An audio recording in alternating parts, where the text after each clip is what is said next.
Hello, readers of Every Word, and welcome to Every Word 365. I'm your host, Christina Munoz Madsen. Today we're reading Genesis 32 through 36. So what do you think of Jacob wrestling literally with God? I'm sure many of us have wrestled with God over something. To be honest, I wrestled with God about doing this Bible study every year, but it was, of course, figuratively, not literally.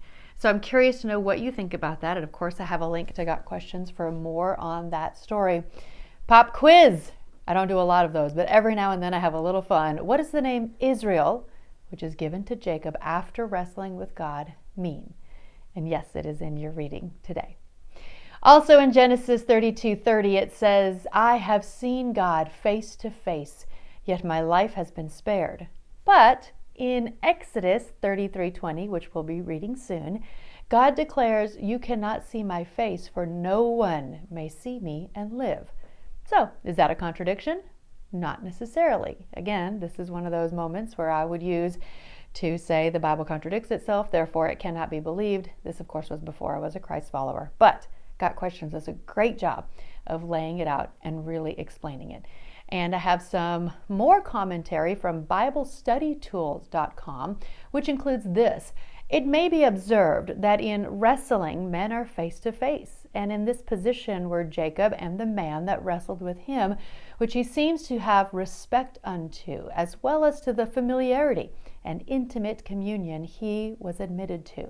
And my life is preserved, though he had wrestled with one so vastly superior to himself, who could have easily crushed this worm Jacob to pieces, as he is sometimes called, and though he had had such a sight of God, as face-to-face referring, as is thought, to a notion that obtained early, even among good men, that upon sight of God a man instantly died.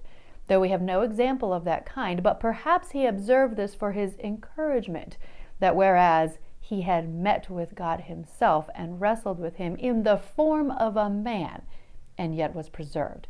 He doubted not that when he should meet with his brother and debate matters with him, he should be safe and unhurt.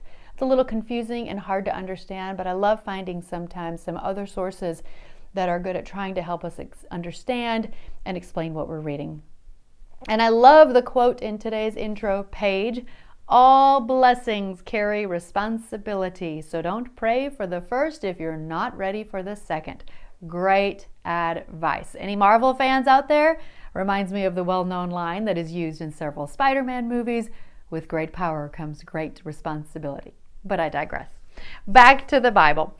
Tomorrow's reading is Genesis 37 through 40, and then you get another day off, a break, or a day to play catch up. If you've only gotten behind one or two readings, it's a great time to try to read those. If it's more than that, you may want to try the paperclip method that I shared earlier. With that, happy reading. This episode is made possible by a brand new sponsor of ours, thanks to Arkansas Filter for partnering with us on this journey. Arkansas Filter has been serving the state of Arkansas for more than 40 years. They sell and service a full suite of commercial, industrial, and residential filters. They are also one of the largest suppliers of UV lights, Gates belts, and HVAC chemicals and cleaners.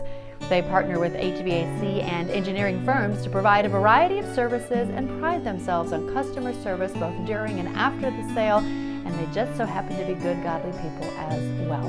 You can find out more at arkansasfilter.net, and we've of course included a link in the podcast description.